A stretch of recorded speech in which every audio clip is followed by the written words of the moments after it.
Hi, I'm Larry Keglin. Hello everyone, I'm Chris Gassee and we're the co-founders of the Greenbox Arts Festival. Welcome to another episode of Happy Hour. Yeah, welcome back. This is episode 2. Thanks for joining us. So before we introduce our next artist, our featured artist of the day, I thought it'd be a great opportunity to introduce the Pugs. This is Mr. B. And this is Ollie. Great. And tell us a little bit about Ollie. Well, Oh, wait, you know what? Before we do that, yes? They're due for a union break. Should we let them go? They're due for union break? Okay, sure. Okay. All right, here you go, fellas. Oh, boy. Well, anyway, what I want to do, Larry, is tell you a little bit about Ollie. Okay. So Ollie is a fawn pug. Fawn pugs and black pugs come from the same litters, but the fawn pugs are distinguished because they have 2 layers of fur. As with all pugs or flat-nosed dogs, it's very important to be careful of them during the summer months to make sure they don't get overheated, because they can overheat very quickly. But about Ollie, his story starts out sort of sad. I found him when I was taking a tour of the Humane Society in Colorado Springs. When I passed by the cage he was in, I almost didn't see him because he was so small compared to all the big dogs they had there. Ollie, as you can tell, is an older dog. How old?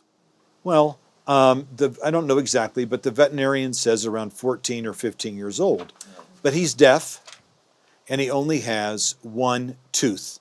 And that's why his tongue hangs out of his mouth, because there's no teeth to hold. I think it's cute. Well, thank you. But there's no teeth to hold his little tongue in. And as Ollie's gotten older, he's also become a little blind. But one thing Ollie is he's full of love, and he's made the most wonderful addition to our family. We all love Ollie. And one of Ollie's favorite pastimes is sunbathing. He loves sitting in the sun and on the deck and enjoying a little bit of bright sunshine, but not too long because we don't want him to get overheated. So do you want to know a little bit more about Mr. B? Yes, tell us all about Mr. Sure, B. you're curious. What does the B stand for? So it's Balanchine, George Balanchine. And George Balanchine was a famous choreographer, and I've always admired him. Being a choreographer myself, I find that he's an inspiration. And I thought, what a great name for the pug, right? But let's be honest, Mr. B, the B can stand for anything. It could be for bossy or bratty or Mr. Big. And these days, he's as heavy as a bowling ball. It's true. I'm guilty of overfeeding him. Enough about the pugs. Let's hear a little bit about our featured artist today. I'd be happy to tell you. So first of all, it gives me a great deal of pleasure to introduce to our audience Mr. Chad Mount. I first met Chad when I saw a photograph of him in a local magazine. At the time, though, I thought that I need to get to know this fellow, and so I picked up the phone and gave him a jingle. We met, and we immediately became fast friends. Really a terrific guy. Since that time, Chad's artistic practice has exploded. Also, Chad has been a committee member for both Oklahoma Contemporary's exhibition and also on the education committees at Oklahoma Contemporary. Having an artist of Chad's stature and caliber has really been a great honor for Oklahoma Contemporary.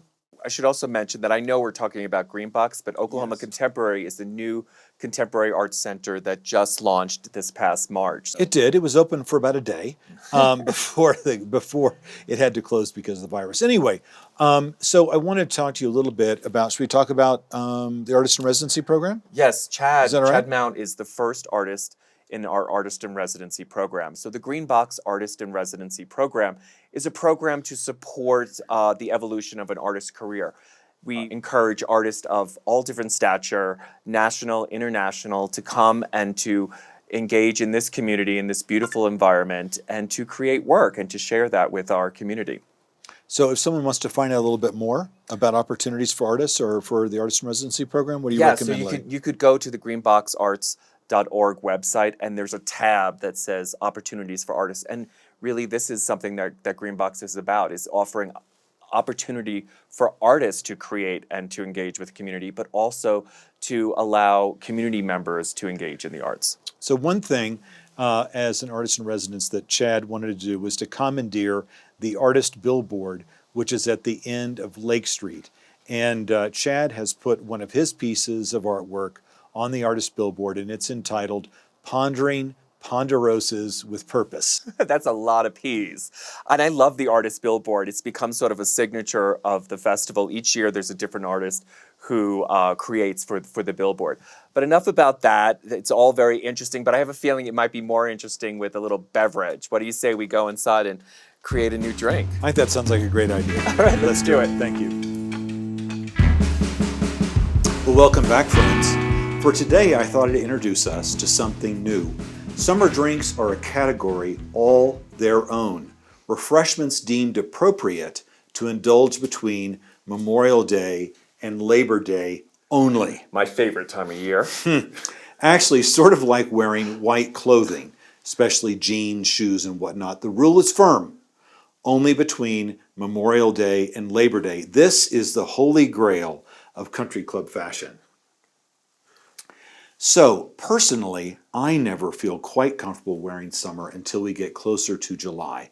The same goes with drinking. The Aperol Spritz is perfect for today. It's a delicious drink that is making a huge comeback. It's one of the most popular aperitifs in Italy, and it's as tasty as it is refreshing. Low in alcohol, aromatic, and with citrus, it's slightly bitter. Aperol pairs perfectly with Prosecco or with champagne. The Aperol Spritz is easy to make and it's delicious. It doesn't hurt that it also has this gorgeous summer coral hue. The recipe, 3 ounces of Prosecco or champagne, 2 ounces of Aperol, 1 ounce of soda water, and then you add all of the ingredients into a wine glass with ice and stir. Personally, I like to garnish it with a little slice of orange, with a little orange wheel, to remind us that it is summertime. Larry, what about you? Well, you know, I'm a simple guy, so I'm keeping it simple again. I'm opting for Heineken. Have you heard about it? Yeah. So it's actually one of the most popular brands in the world, right? So it was originated by Gerald Heineken, you know, the name Heineken, and his mother was very wealthy, and he had asked his mother, would you buy this brewery for me? And she did, lucky guy. So, you know, to prepare this drink, I like it on ice. You know, I like it real chilled.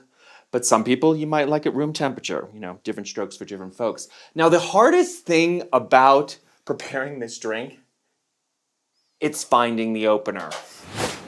There it is, yeah. So I just put a little muscle in and voila. And you can opt for a glass, but you know, I'm just gonna swig. Cheers. Whoa! Very funny. Keeping it classy. Keeping it classy. Okay, so next thing we're going to do is we're going to talk to our friend Chad Mount. And Chad is one of the installation artists for Greenbox Arts Festival in 2020. But he also has the distinction of being the first artist in residence at Greenbox. So we've got a lot of fun things ahead, and we'll see you soon. We're going to step outside. Okay, see you then. Chad was born in 1975 in Oklahoma. He attended the University of Oregon, where he studied character animation. He's illustrated for Spin magazine and worked on game development for PlayStation. He's participated in the Artelays Creative Residency in Finland, and his artwork is in the collections of the Toy 2R HQ in Hong Kong, the Oklahoma History Center, and the Kirkpatrick Bank. Chad was the first artist in residence for the Greenbox Arts Festival. His residency took place in February and March of 2020. As a part of that residency, Chad was able to commandeer the artist billboard in Green Mountain Falls. And here we see a photograph of his work, Pondering Ponderosas with Purpose. According to Chad, we're experiencing multiple paradigm shifts across arts and sciences with technology as the accelerator. His work involves exploring these crossroads. Chad wants the audience to actively reconnect with nature, using art and modern mechanics as the medium. As a part of Chad's Artist in Residence program, he taught the 6th grade students from the Mountain Academy of Arts and Sciences at the Ute Pass Elementary School. Here you can see Chad working with the children and how engaged they are. Here are a few examples of Chad's previous artwork. This piece, entitled It's Just You and Me, was shown at the 2015 Busan, South Korea Contemporary Art Fair. This body of work was inspired by a smaller piece of artwork that Chad had given to a friend. That friend was involved in a shipwreck off the coast of South Korea, and the artwork was lost at sea. Chad imagined what that artwork was doing deep in the ocean. This one is called Noisemaker Speaker. A retro speaker was wrapped in 32 individual video clips from Scandinavian Lights. Even the 4 tiny screws that held each speaker together had its own tiny movie playing on it. The speaker was bought at a thrift store and painted white with a dusting of silver spray. According to Chad, what fascinates him is the almost symbiotic relationship between the celestial and the aquatic. He aims to capture the parallels in both of these realms. Chad has been influenced by Olafur Eliasson and Christo and Jean-Claude. Chad says that when he saw Eliasson's work, that it changed the way he viewed light. He also has an affinity to be playful and experimental. He's also been inspired by the scale of Christo and Jean-Claude's work. Cheers. To Chad. To Chad. Thanks for joining us, Chad. That's delicious. Chad, it is really great to speak with you today and to introduce you to our viewing audience. Please describe yourself and the history of your background. We'd be interested to know. Thank you so much for having me. I'm thrilled to be here, honored, really. I was born in Tulsa, Oklahoma, in a pink hospital, and was raised, or I like to say I grew up in Oregon, but I was raised in Oklahoma. All my life, I've been attracted to the arts, creating things on some level or another. And in 4th grade, I won this award. And it was for a piece of sculpture that gave me a $10 savings account. And that put in my brain, wow, people value this thing called art. From there, my sister was another influence in my life. She was a graphic designer. That headed me in that direction once I got out of high school. Within a year or two, headed out west to study animation, character animation at the University of Oregon. Before I could even graduate, I was scooped up by a game company in Eugene. So the company just kind of popped, it disappeared overnight. And actually it was at that point, I kind of went in reverse in many ways because I was very much digital before I ever picked up a paintbrush. Anything can be a brush. It's all a matter of perspective. Wow, I didn't realize you did all that. That's fantastic. Great. So I'm curious specifically about the work you're creating here in Green Mountain Falls that'll be at the billboard at the end of Lake Street in downtown Green Mountain Falls. Can you talk to us a little bit about the process and how you went about building that work? Pondering Ponderosas with purpose. Yeah, that was fun. When I first arrived at the Residency, I was very excited to take my equipment out into the woods and test out some of these theories. So started by documenting snowstorms, and that footage I would sit with and play with while I couldn't go anywhere. And I didn't know that that was going to be the billboard. Honestly, there were several things that I thought might make their way into being the billboard. But when I got back from Green Mountain Falls and I was going through the edits and looking at the footage, I looked at that piece and I just knew what I wanted to do. That billboard ended up actually being extracted from a video that I created from that balcony, looking down at where the billboard's sitting. So if you look at the billboard again, the mountains in the background are actually the same mountain that's right behind the billboard itself. Great. Thanks for sharing about that work. I know our audience here will love to see that.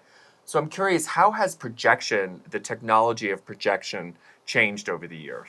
Larry, so I have to tell you, the 12 years that I've been working with projection mapping, really in the last 2 years, there's been a paradigm shift. So how has it changed? The tools.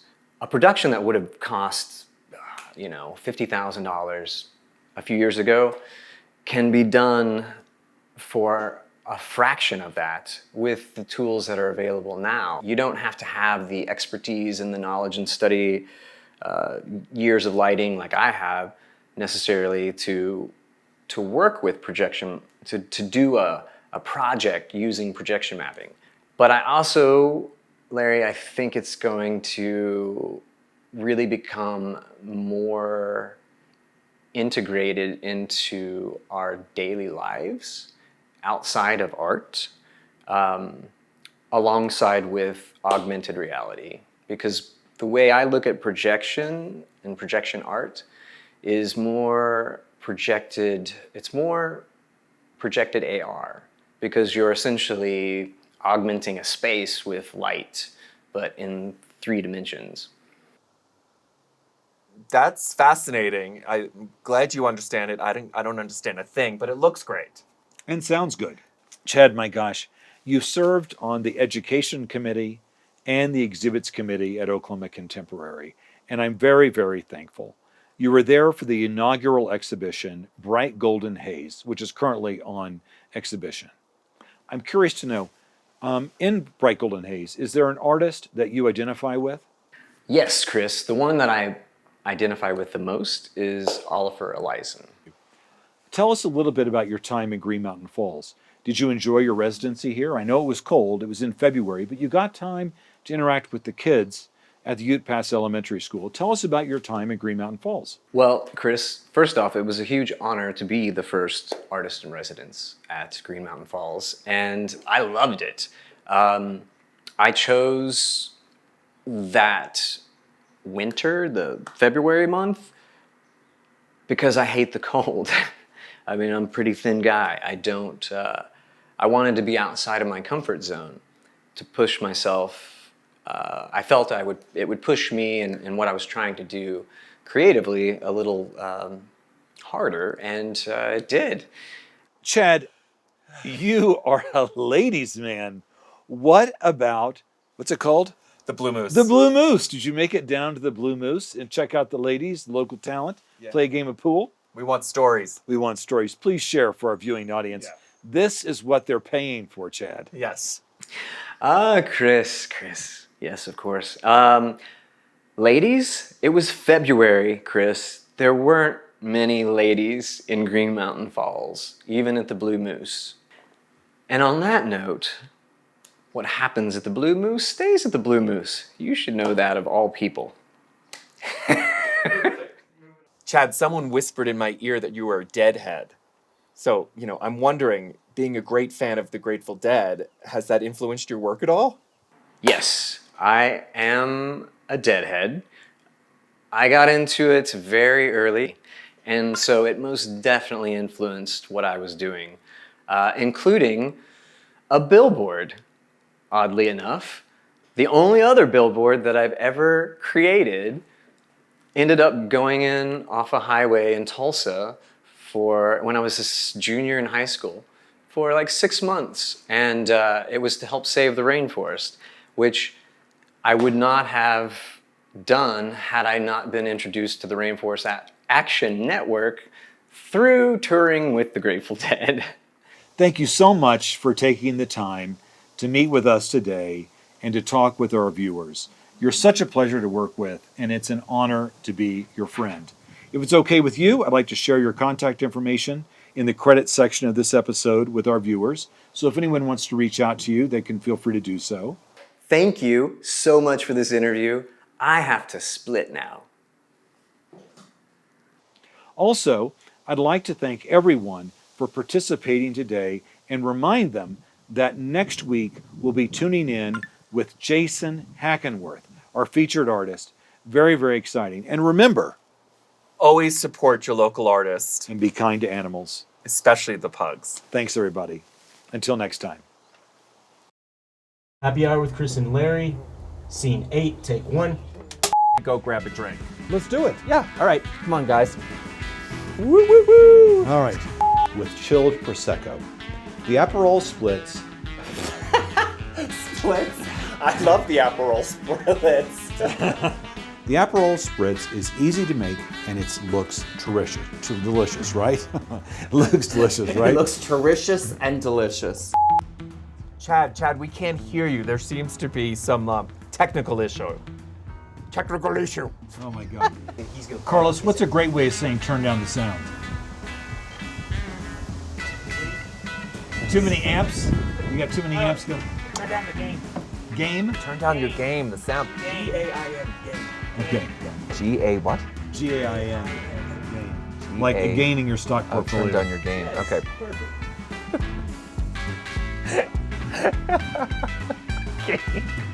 Gain.